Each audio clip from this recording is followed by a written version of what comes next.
Assalamu alaikum everyone and welcome to another lecture. Today we are going to talk about the natural highway system of our body. हमारी body के अंदर एक highway system अल्लाह ताला ने बनाया हुआ है. अब थोड़ी सी अजीब बात तो लगेगी, लेकिन क्या आपको पता है कि आपका ब्लड 60,000 माइल्स पर डे यानी कि एक दिन में 60,000 माइल्स वो ट्रेवल करता है आपकी बॉडी में थ्रू स्पेसिफिक पाथ. अब ये हाईवेज क्या हैं या ये ब्लड किस तरह से इतना ट्रैवल करता है, इसको समझने के लिए हमें समझना है सर्कुलेटरी सिस्टम. तो आज का हमारा टॉपिक ही सर्कुलेटरी सिस्टम है. सर्कुलेटरी सिस्टम की सबसे पहले एनाटॉमी देख लेते हैं कि उसमें दो मेन चीज़ें हैं, एक है हार्ट और सेकेंडली हम बात करेंगे ब्लड वेसल्स की.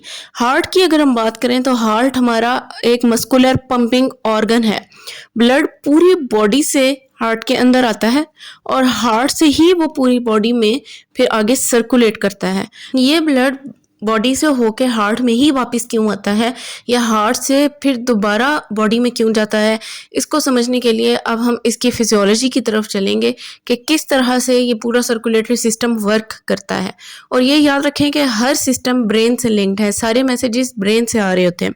तो हार्ट की ब्लड वेसल्स जो आपको पिक्चर में दो तरह की नजर आ रही होंगी, एक ब्लू और एक रेड कलर की, ये ब्लड वेसल्स इन्हें कहते हैं और यही असल हाईवे का काम करती हैं, रोड्स की तरह ट्रांसपोर्टेशन में काम करती हैं, ब्लड को ट्रांसपोर्ट करने में. ब्लड वेसल्स में ब्लड सेल्स मौजूद होते हैं. ब्लड सेल्स में मेजर सेल्स होते हैं, रेड ब्लड सेल्स. इसके अलावा white blood cells immunity provide करते हैं और प्लेटलेट्स मौजूद होते हैं जो कि ब्लड क्लॉटिंग में हेल्प आउट करते हैं. It's another topic. Blood vessels basically 3 types की होती हैं, arteries, veins and capillaries. Arteries heart से पूरी बॉडी को ब्लड सप्लाई करने में हेल्पफुल होती हैं, वेन्स पूरी बॉडी से हार्ट की तरफ लेके आती हैं और कैपिलरीज आर्टरीज और वेन्स के बीच में कनेक्शन होता है जो इनमें गैसियस एक्सचेंज के लिए रिस्पॉन्सिबल होता है. आर्टरीज की वॉल्स बहुत थिक होती हैं और इनमें हाई प्रेशर होता है क्योंकि हार्ट जब पंप करता है ब्लड को तो वो बहुत प्रेशर से फिर आर्टरीज लेके जाती हैं पूरी बॉडी में. वेन्स की वॉल्स थिन होती हैं और इनमें लो प्रेशर होता है क्योंकि इन्होंने कोई हार्ट का पंपिंग ब्लड नहीं लेके जाना बल्कि हार्ट की तरफ पूरी बॉडी से एक ब्लड को सप्लाई करना है. और कैपिलरीज जो हैं वो इन दोनों में गैसियस एक्सचेंज के लिए रिस्पॉन्सिबल होती हैं और यही वजह है कि इन दोनों में प्रेशर डिफरेंस इतना होता है जिसको मेंटेन करने के लिए इनका गैसियस एक्सचेंज, वेस्ट मटेरियल्स का एक्सचेंज और बहुत से न्यूट्रिएंट्स का एक्सचेंज भी ज़रूरी होता है. जो कौन करता है वो कैपिलरीज करती हैं और कैपिलरीज ओनली 1 सेल थिक होती हैं, बहुत बारीक. ह्यूमन बॉडी में सबसे सेंट्रल ऑर्गन हार्ट है, दिल है जो हमारी बॉडी में हमें सबसे ज़्यादा फील भी होता है. और हार्ट क्या करता है, हार्ट पंप करता है ब्लड को to all parts of the body. किसके थ्रू? अभी हमने देखा कि ब्लड वेसल्स के थ्रू पूरी बॉडी में ब्लड जा भी रहा है और ब्लड आ भी रहा है. हार्ट के स्ट्रक्चर को अगर हम देख लें थोड़ा सा, हार्ट एक पंप है जिस तरह नॉर्मली पंप मार्केट्स में मौजूद होते हैं, हमारी बॉडी का पंप हार्ट है. तो इसका स्ट्रक्चर किस तरह से है? हार्ट में बेसिकली 4 चैम्बर्स होते हैं जिनको हम एट्रियम और वेंट्रिकल कहते हैं. Right atrium, right ventricle, left ventricle according two positions.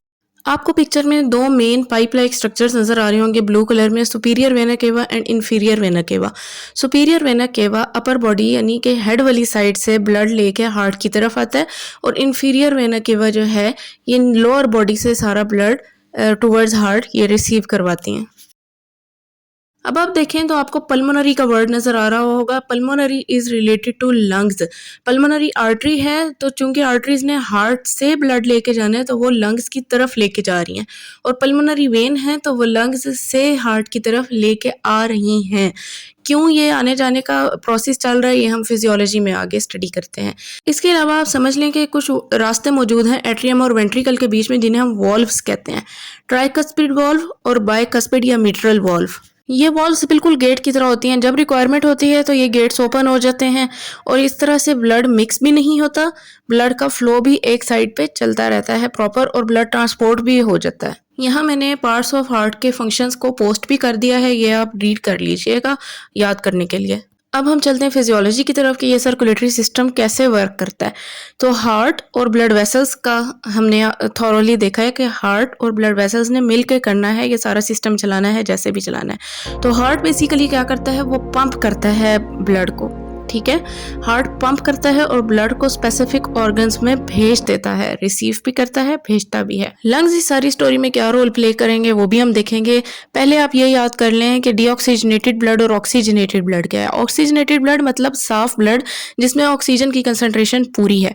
Deoxy नाम से ही पता लग रहा है जिसमें ऑक्सीजन की कंसंट्रेशन कम है, ऑक्सीजन डेफिशिएंट ब्लड है। अब देखते हैं ब्लड फ्लो होता किस तरह से। हमारी बॉडी से डीऑक्सीजनेटेड ब्लड वेना केवा के थ्रू राइट एट्रियम में जाता है, थ्रू ट्राइकस्पिड वॉल्व वो एंटर हो जाता है राइट वेंट्रिकल में। राइट वेंट्रिकल से पल्मोनरी आर्टरी में मूव करता है, पल्मोनरी आर्टरी से ब्लड जाता है सीधा लंग्स में, वहां पे उसकी होती है ऑक्सीजनेशन।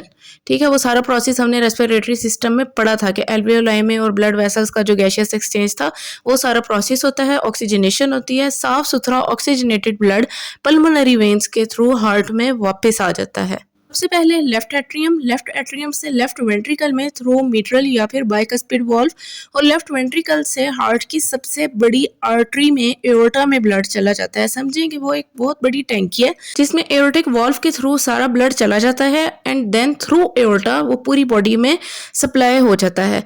एओर्टा के 3 मेन कनेक्शंस होते हैं जो हेड को, आर्म्स को और लोअर बॉडी को ब्लड सप्लाई कर देते हैं फौरन ही। इस तरह से ब्लड सर्कुलेशन होती रहती है। डीऑक्सीजनेटेड ब्लड हार्ट में जाता है, हार्ट पंप करता है ब्लड को, और ऑक्सीजनेटेड ब्लड फिर पूरी बॉडी में थ्रू ब्लड वेसल्स वो फ्लो करता रहता है। नॉर्मल हार्ट की अगर आप सर्कुलेशन को देखें तो किसी भी रुकावट के बगैर हमारा ब्लड वेसल्स में फ्लो करता रहता है। लेकिन अगर हमारे ब्लड में कोलेस्ट्रॉल ज़्यादा हो जाए या बैड फैट्स ज़्यादा हो जाएं तो वो हमारे ब्लड के सेल्स के फ्लो को स्टॉप करना शुरू कर देते हैं, उनमें रुकावट आ जाती है जिसकी वजह से हार्ट अटैक और इस तरह की बहुत सी बीमारियां बनती हैं। अब सवाल ये पैदा होता है कि जब डॉक्टर्स हमारा लेबोरेटरी टेस्ट के लिए ब्लड कहते हैं और ब्लड टेस्ट हमारा लिया जाता है तो वो हमारी वेन्स होती हैं या फिर आर्टरीज होती हैं। तो जो हमारी स्किन के ऊपर से विजिबल होती हैं वो हमारी वेन्स होती हैं और ये थिन होती हैं, इस वजह से इनके अंदर से ब्लड लेना भी आसान होता है, प्लस इनमें प्रेशर कम होता है एज़ कम्पेयर टू आर्टरीज, तो इस वजह से ब्लड लिया जाता है। अब माइंड में ये क्वेश्चन आता है कि वो तो डीऑक्सीजनेटेड ब्लड जाएगा, तो it doesn't make a difference because जो टेस्ट हैं उसमें इलेक्ट्रोलाइट्स चेक होते हैं, ब्लड के सेल्स चेक होते हैं, रेशोस चेक की जाती हैं। तो ये सारी चीज़ें चाहे डीऑक्सीजनेटेड ब्लड हो या ऑक्सीजनेटेड ब्लड हो उसमें सेम ही रहती हैं। जस्ट कार्बन डाइऑक्साइड और ऑक्सीजन का फ़र्क होता है ऑक्सीजनेटेड और डीऑक्सीजनेटेड ब्लड में। तो सवाए कुछ लेबोरेटरी टेस्ट के जितने भी टेस्ट हैं उनमें ब्लड हमारी वेन्स के थ्रू ही लिया जाता है।